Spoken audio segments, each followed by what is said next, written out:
let's start the podcast. Ya, halo semuanya, selamat datang di Unrecord. Ya, akhirnya setelah kita hampir 3 bulan vakum dari dunia podcastan karena ya ada beberapa kesibukan, terus ya ada pergantian kepengurusan dan anak juga pada sibuk gitu ya. Jadi akhirnya kita harus vakum. Cuman akhirnya hari ini kita bisa rilis episode baru. Oke, dan buat teman-teman semuanya yang baru nonton, ya kenalin, nama aku Viko dan aku yang akan menemani teman-teman semuanya untuk 30 menit ke depan. Dan buat yang pertama kali join, kenalin, ini adalah iRecord. Ini adalah sebuah podcast yang disediain sama Komahi untuk memfasilitasi teman-teman semuanya, HIers yang nonton, supaya bisa dapat sebuah tontonan obrolan yang seru. Dan juga obrolan yang bukan sekedar obrolan, tapi juga ada insight-insight yang kami bawa, insight-insight yang sudah kami siapkan, supaya teman-teman semuanya bisa nonton jauh lebih fun gitu ya. Dan akhirnya bisa juga dapat insight, dan bisa lebih enak lah nontonnya gitu ya teman-teman semuanya. Nah, hari ini, saya ingin juga ucapkan selamat puasa buat teman-teman muslim saya gitu ya, yang sedang berpuasa. Ini kalau nggak salah udah hari ke-11 ya. Kita udah hari ke-11, semoga bisa terus berpuasa sampai nanti lebaran nanti, oke? Nah, hari ini kita akan bahas satu tema yang sebenarnya cukup riskan gitu ya, karena tema ini akan dipenuhi sama banyak sekali dark jokes ya, akan dipenuhi sama banyak sentilan-sentilan, cibiran-cibiran, karena jujur saja tema ini akan sangat ditentukan gitu ya teman-teman. Cuman saya juga sebenarnya agak takut ngomongin ini ya. Kita akan bahas soal minoritas. Oke. Nah, sebenarnya saya agak takut ngomongin soal tema minoritas karena saya kan udah seperti ini ya, tenaga kerja asing ya. Jadi kalau misalnya ngomongin soal minoritas akan sangat bahaya karena oleh habis saya nggak akan ngobrol ini terlalu jauh karena saya sadar kalau saya sampai salah ngomong nyawa saya terancam. Jadi daripada kenapa ya, saya masih muda, jadi saya mau main aman aja lah. Oleh karena itu kami juga udah datangin satu bintang tamu yang dimana kami harap bisa jadi penetralisir lah, biar saya nggak terlalu ada backup lah. Dia adalah salah satu dosen Universitas Tanjung Pura, dosen HI, dan beliau kita akan undang beliau untuk melihat perspektif dan juga bagaimana cara beliau melihat soal minoritas di Indonesia. Dan beliau juga harusnya dikenal karena dia punya wajah yang digandrungi sama wanita, gitu ya. Tapi dia digandrungi sama wanita. Ya, siapa lagi kalau bukan Bapak Syarif Fede Fahmi Al-Qadri. Berikan tepuk tangan untuk dia. Kenapa? Apa hamil Pak? Alhamdulillah, dalam keadaan sehat dan insyaallah puasa ya. Puasanya masih aman Pak? Ada bolong? Alhamdulillah sejauh ini insyaallah belum. Saya juga belum Pak. Oh gitu ya. Alhamdulillah kalau gitu. Udah berapa hari puasanya? Kebetulan saya Kristen Pak. Salah. Jadi saya nggak bolong karena. Benar. Betul. Ya ada harus nggak bolong. Nggak bolong. Ada orang Kristen lagi nggak puasa juga. Hari ini mungkin Bapak bisa kenalin dulu Pak ke teman-teman hanya semuanya. Mungkin ada yang belum kenal sama Bapak. Belum. Halo bisa. Oke, baik. Assalamualaikum warahmatullahi wabarakatuh. Sebelumnya perkenalkan, nama saya Syarif Fede Fahmi Al-Qadri, SIPMA. Di sini saya diundang dari Komahi untuk berbincang-bincang ringan lah terkait isu yang sedikit di tepi jurang. Dan mudah-mudahan kita nggak masuk ke jurangnya gitu ya. Baik. Gitu aja. Kita fair-fairan Pak ya, kita kan bahas soal minoritas. Saya sama Bapak itu punya satu kesamaan sama Pak. Oh iya? Karena enggak. Iya, gimana ya? Saya kan wajahnya udah sangat minoritas Pak. Wajah saya udah minoritas, minimal orang kira saya PKI Taiwan Pak. Oh gitu ya? Orang ada cerita PKI Taiwan.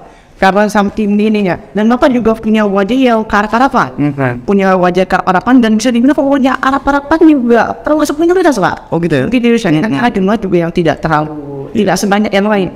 Bapak pernah apa kayak dapat semacam bullying atau dikucilkan gara-gara visualnya Bapak? Alhamdulillah sejauh ini belum pernah ya, dan saya berharap juga itu terus berlanjut. Apa? gitu kan. Harus. Karena dalam hal ini ya mungkin bukan ke di minoritasin ya, tapi sedikit agak understanding dari segi face gitu kan. Karena sempat ini ada kejadian sedikit waktu itu saya di Bali waktu itu, saya sempat nongkrong di kafe gitu kan. Terus mereka pakai bahasa Inggris, kiranya saya orang Arab gitu kan. Ternyata saya balas pakai bahasa Indonesia lah, kaget ya. Tenang dari saya ternyata. Gitu. Jadi sebenarnya ya mungkin frekuensi dari itu mungkin tidak terlalu banyak. Beda dengan saya, Pak. Saya waktu ini true story teman-teman, ini true story.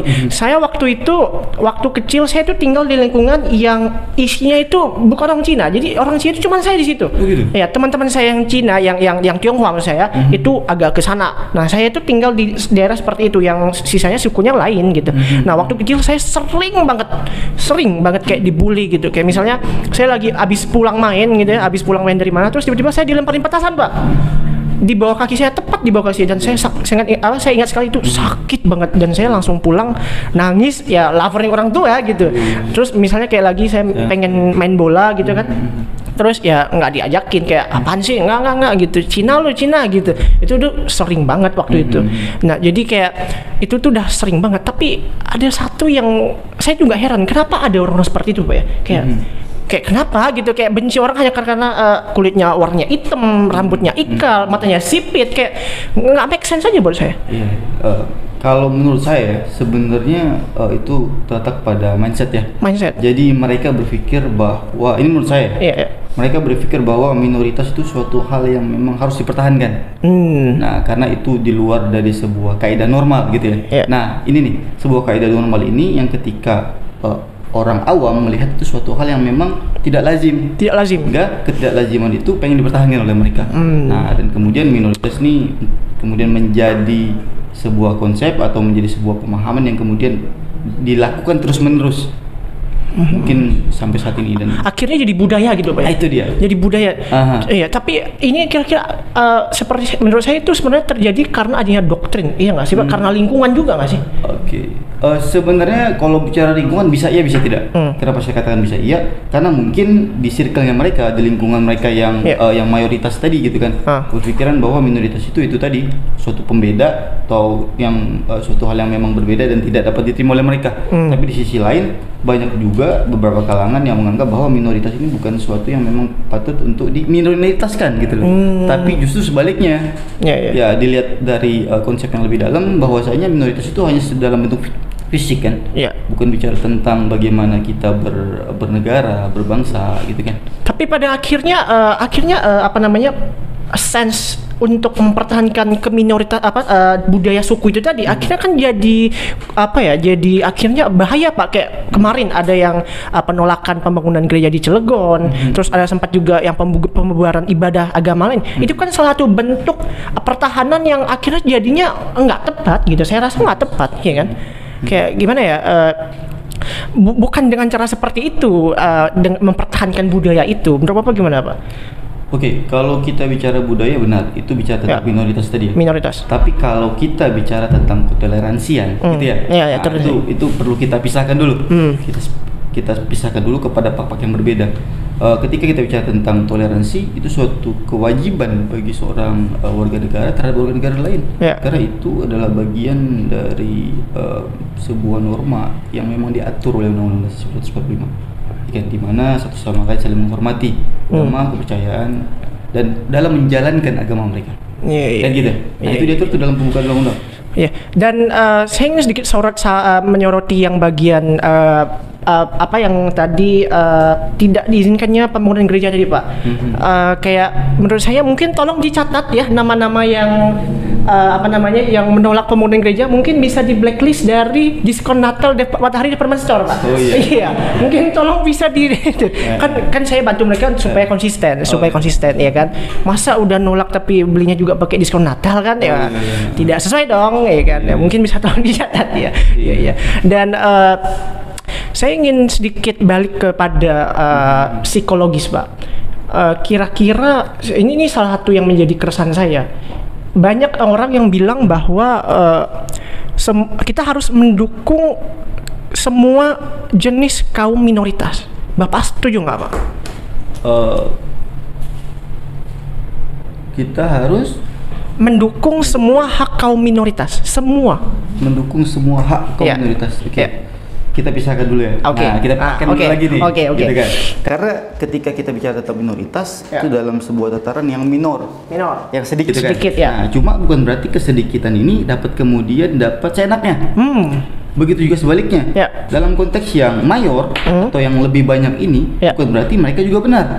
Nah, jadi kebenaran dan kesalahan tadi jangan dilihat dari perspektif minor dan mayor tadi, tapi bagaimana tentang hak dan kewajiban sebagai warga negara. Karena kita sebagai warga negara yang baik, seharusnya mematuhi Apa yang berlaku ya? Iya, betul Iya. sekali. Dan sebenarnya saya juga setuju Pak. Menurut saya tidak semua kaum minoritas itu harus dibela. LGBT, ya komunis, itu adalah orang yang tidak percaya agama, apakah kita harus dukung mereka semua? itu tadi, itu yang saya maksud. Nah itu dia, kan mereka juga termasuk minoritas. Nah itu yang menjadi apa ya? Akhirnya tuh sering jadi miskomunikasi. Kayak kita harus bela minoritas ya, tidak semua. Misunderstanding lebih tepatnya. Iya, tidak Salah semua. paham. Ya misunderstanding. Tidak semua kaum minoritas itu harus dibela gitu kayak.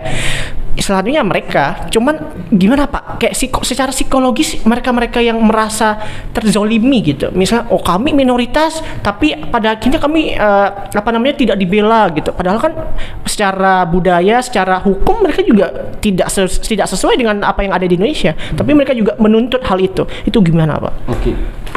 Baik lagi dari perspektif ya. Iya. Perlu kita luruskan di sini bahwasanya bukan bicara tentang mayor dan minor yang coba kita kedepankan, tapi bagaimana hak dan kewajiban dari warga negara tadi. Iya. Jadi kita nggak ngeliat seseorang itu yang seharusnya itu tidak melihat dari faktor mayor atau faktor minor tadi, tapi lebih kepada kita semua adalah warga negara. Semua. Dan warga negara itu memiliki hak dan kewajiban yang mereka satu paket yang nggak bisa dipisahin. Betul. Baik itu mayor maupun minor. Gitu. Ya. Jadi kedua poin ini mereka semua patuh akan Undang-Undang Dasar 1945. Artinya tidak ada boleh yang merasa lebih dominan dong. Itu dia. Iya. Tidak ada merasa lebih dominan dan tidak perlu adanya juga bagian tertentu yang dikucilkan. Nah, Dan selama mereka masih pada tataran mematuhi Undang-Undang Dasar 1945. Dan tidak perlu ada Pancasila tentunya. dan tidak perlu ada pengkotak-kotakan juga Pak ya. Seharusnya demikian. Iya. Seharusnya. Demikian. Dan menurut Bapak ya Pak, saya kalau ngomongin soal minoritas, saya tuh ngerasa kayak salah satu kaum yang paling minoritas gitu ya. Ada satu kaum yang menurut saya itu paling minoritas. Kira-kira menurut Bapak dari sisi Bapak lah, yang paling minoritas apa sih Pak? Siapa gitu? Oke, kalau bicara kalau kita bicara jumlah jelas, Iya. gitu kan? Ya tinggal kita buka di ini aja catatan pemerintah aja kan. Yo mana orang yang mayor yang minor gitu kan? Kalau dari segi jumlah, tapi dari segi perlakuan mungkin ada. Saya nggak perlu sebut satu atau dua suku gitu ya. Apapun itu sukunya, ya memang seharusnya perlakuan itu tidak diselaraskan dengan kondisi kemayoran atau keminoran mereka gitu. Iya. Gitu ya. Iya. Tapi lebih kepada bagaimana bentuk keadilan yang harusnya ditegakkan, tidak hanya untuk mayor, juga untuk minor. Untuk minor, iya. Tapi kalau misalnya menurut saya ya, semakin ke sini kelompok yang udah makin minor itu sebenarnya udah bukan soal urusan suku, bangsa, agama lagi, tapi ada satu kaum yang menurut saya adalah kaum yang paling tertindas Pak. Tahu nggak apa Pak? Disabilitas. Ya.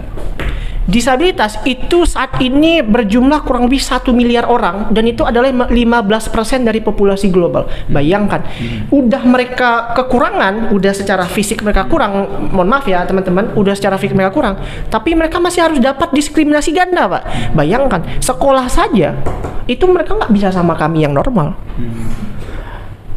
Itu, wah. Bayangkan betapa luar biasanya mereka bisa survive di dunia yang sekeras ini gitu Pak. Menurut Bapak gimana itu Pak? Oke, ini menarik nih. Ya. Oke, tadi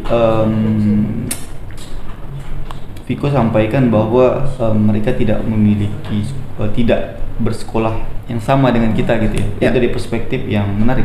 Coba saya akan bawa kepada perspektif lainnya yang mungkin juga menarik. Begini, bayangkan ketika mereka disatukan kepada kita, yang alhamdulillah lah Allah yang Maha Kuasa memberikan kelengkapan dari tubuh kita. Saya lebih senangnya bukan di dipandang apa tadi Viko bilang? Sebelah mata? Bukan, lebih terbatas gitu lah ya. Iya. Bisa saya katakan demikian. Terbatas. Bayangkan Viko, ketika sebuah budaya yang terjadi di Indonesia ini, khususnya generasi muda ya, baik dari SD, SMP, SMA gitu kan, mereka yang belum benar-benar memahami konsep dari sebuah toleransi dalam hal ini dari segi fisik lah gitu ya. Itu ketika digabungkan apa yang terjadi Viko? Bayangkan bisa saja mereka generasi muda, anak-anak kecil itu yang nggak memiliki perspektif atau pemahaman tentang bagaimana kita memperlakukan kawan-kawan kita yang kurang tadi, yang ujung-ujung akan membawa dampak yang negatif juga kepada mereka. Contoh dalam konteksnya sederhana, bermain bola misalnya, ya kan, mereka semuanya alhamdulillah diberikan kelengkapan, ya kan, tapi ternyata yang ini tidak, yang kemudian ujung-ujungnya akan merasa bagaimana. Nah, beda cerita ketika dalam satu sekolah itu lingkungan mereka semua. Nah, mungkin kita bisa lihat dari side positif dari situ. Ya, maaf saya potong Pak, saya potong. Tapi bukankah pada akhirnya mereka memang harus menyiapkan mental itu Pak? Karena pada akhirnya mereka terjun ke dunia yang sebenarnya di luar sekolah, ya mereka juga akan mendapatkan hal itu. Bukankah pada akhirnya mereka juga sudah harus beradaptasi dengan itu Pak? Ya, itu dia. Harapan kita seperti itu Viko. Ya. Karena ketika seorang terjun dalam sebuah lingkungan masyarakat yang kita nggak tahu dan kita nggak bisa mengkondisikan masyarakat seperti apa yang akan mereka hadapi. Ya. Tapi setidaknya dari lingkungan sekolah tadi dapat memupuk sebuah kepercayaan diri mereka di internal lingkungan mereka. Diharapkan ketika keluar dari situ mereka akan siap dapat lebih menerima lingkungan yang lebih besar daripada itu. Beda cerita ketika yang dari awal sudah besar, gitu kan? Paham yang maksud saya? Ya. Seperti itu. Iya. Jadi sebenarnya ini sangat problematik juga Pak ya, sangat rumit, complicated sekali. Karena kayak kita bisa bahas dari banyak sisi, banyak perspektif ya, ini it's a difficult thing untuk di solve kayaknya memang. Kalau apalagi soal disabilitas. Dan saya ingin sedikit pindah dari yang itu tadi disabilitas. Saya masih ingin berkutik di bagian itu karena memang menurut saya sangat menarik gitu. Kayak misalnya bahkan pekerjaan pun mungkin ada pekerjaan yang sebenarnya nggak ada hubungan dengan fisik gitu ya, tidak ada hubungan dengan kecacatan ataupun dengan disabilitas yang dia miliki, kayak kebatasan yang mereka miliki, tapi masih aja ada yang kayak ya harus berpenampilan menarik, terus dari segi percintaan juga mereka sulit, ya kan? Jadi itu adalah salah satu alasan, my best point kenapa minoritas ini, menurut saya disabilitas ini harus harus difokuskan gitu. Kayak ini aja Pak, yang paling menurut saya ini nggak ada celah, fasilitas umum. Mereka mau naik kereta, mereka mau naik mau jalan, itu fasilitas kan di Indonesia masih sangat kurang banget Pak. Kayak itu juga menurut saya adalah satu bentuk diskriminasi juga kepada mereka gitu. Iya kan? Benar. Gimana menurut Bapak? Oke, kalau menurut saya sampai sejauh ini sih, khususnya Indonesia ya, sudah sangat concern kepada mereka memiliki keterbatasan. Itu salah satunya kalau kita lihat di Jakarta itu ada gerbong khusus disabilitas kan. Terus di mal-mal juga bukan lagi hanya berfokus pada tangga bagi mereka yang lengkap atau yang alhamdulillah sehat gitu kan. Tapi ada juga untuk yang kursi roda segala macam. Itu sederhana aja yang bisa kita lihat di lingkungan kampus kan, di FISIP. Ya. Sudah ada kan? Ya, itu adalah salah satu bentuk bagaimana kita Universitas Tanjung Pura khususnya FISIP itu dapat memfasilitasi bagi mereka yang memiliki keterbatasan itu. Nah, harapan kita semua ini by proses, tidak ada sesuatu yang instan. Ya. Khususnya juga dalam hidup ini, poinnya adalah semua ini proses dan kita sebagai generasi muda harus sama-sama mendukung ke arah itu.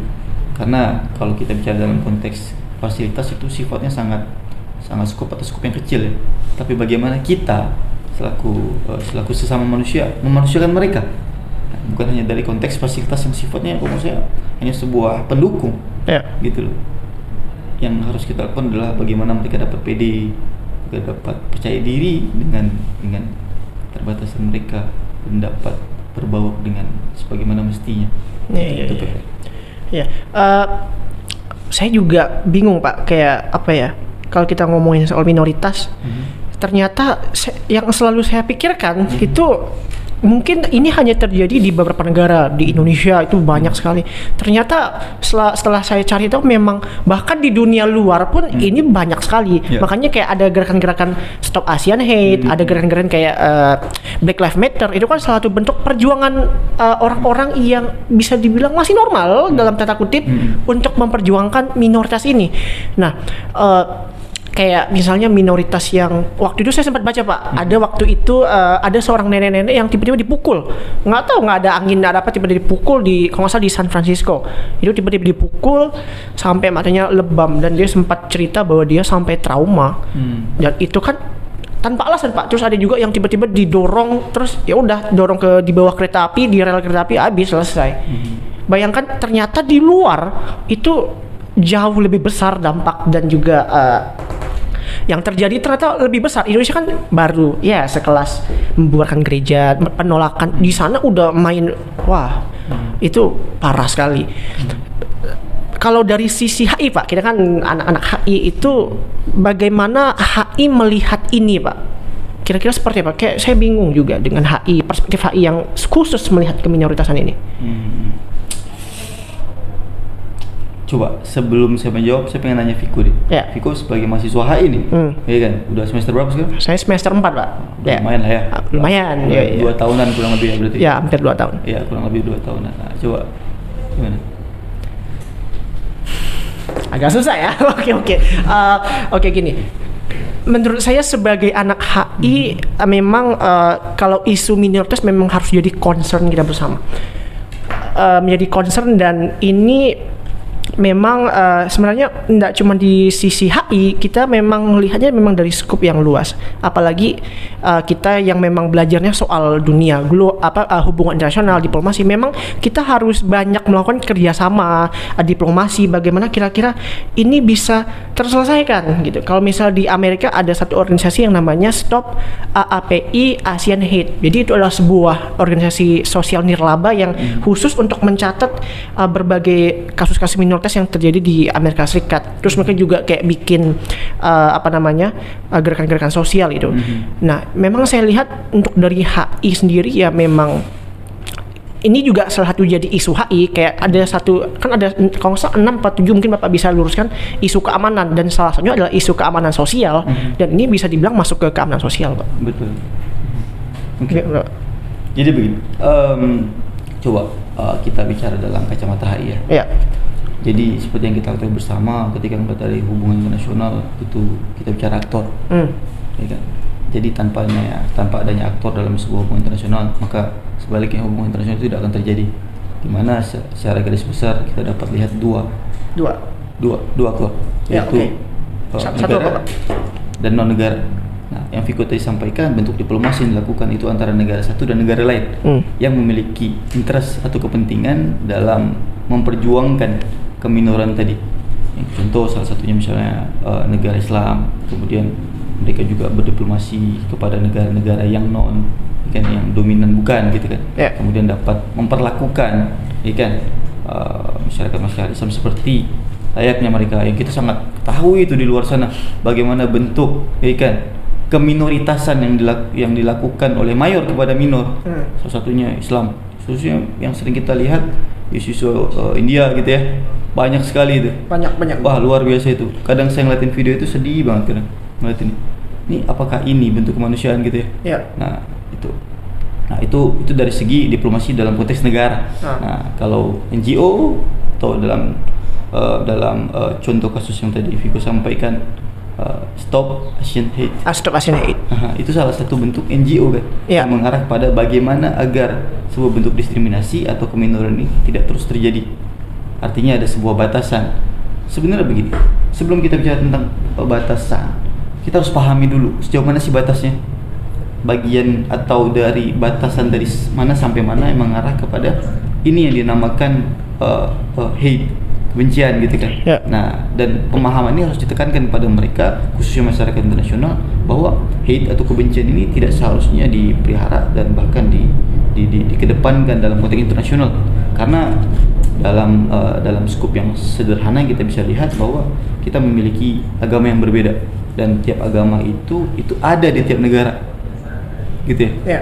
Ada di tiap negara. Artinya ketika hate, iya kan, ini dalam kita kedepankan dalam konteks agama, maka berkemungkinan terjadinya peluang konflik itu terjadi di negara lain yang memiliki kemayoran terhadap keminoran mereka. Begitu. Nah, bisa ditanggap lah ya. Iya. Memang pada akhirnya memang Saya juga bingung kalau apa itu lawan minoritas. Ya, itu sangat kompleks. Ya, sangat kompleks dan Ya. memang untuk mencari solusi juga susah juga Pak ya. Ya. Apalagi ini merasa psikologis. Itu dia.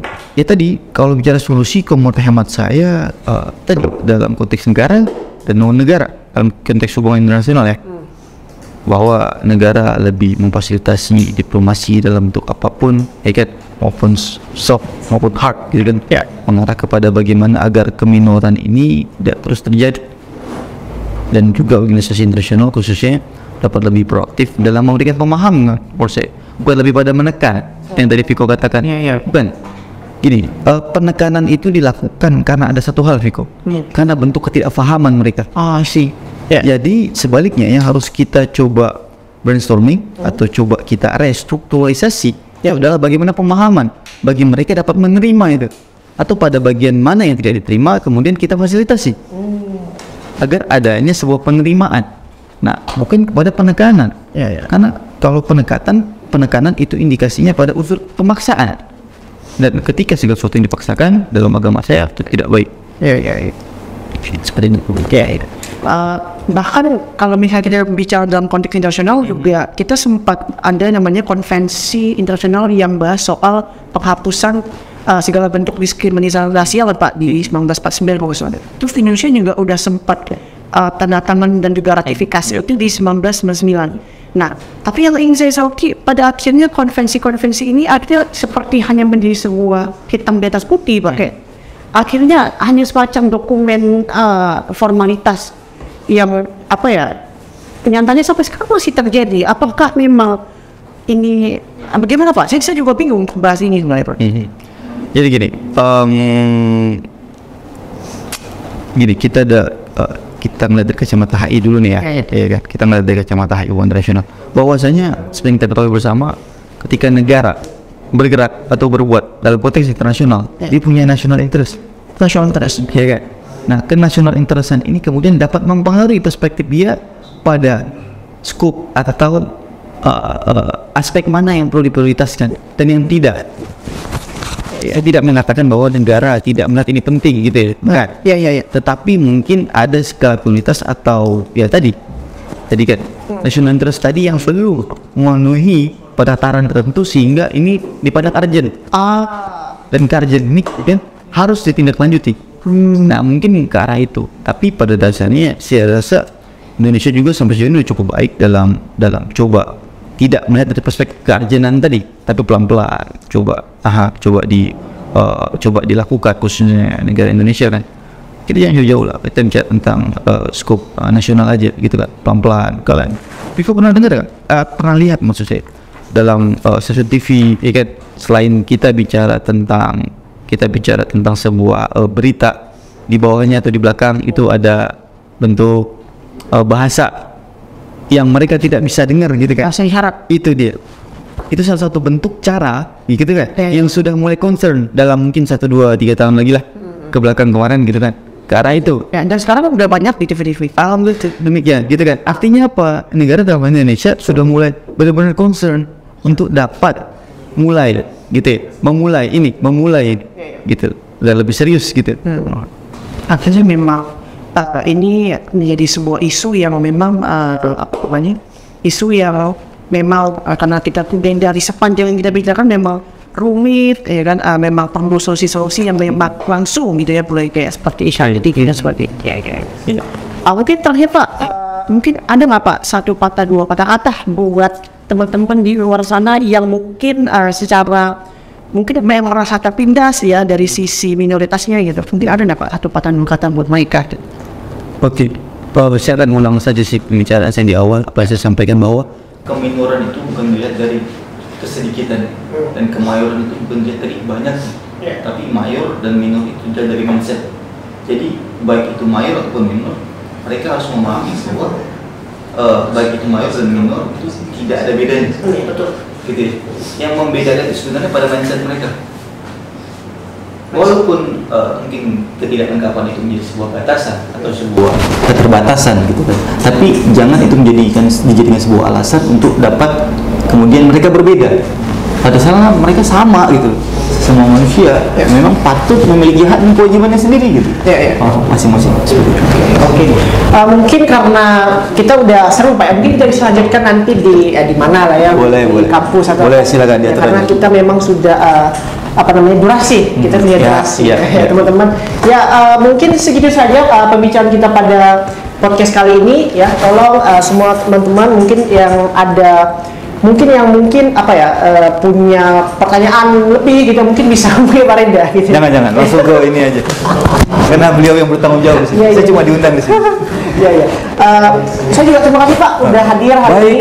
kembali. Terima kasih Pak ya. Mungkin sekian dulu podcast kita pada podcast episode kali ini. Semoga bermanfaat. Ya, tonton terus iRecords di episode selanjutnya. Selamat tinggal, bye bye.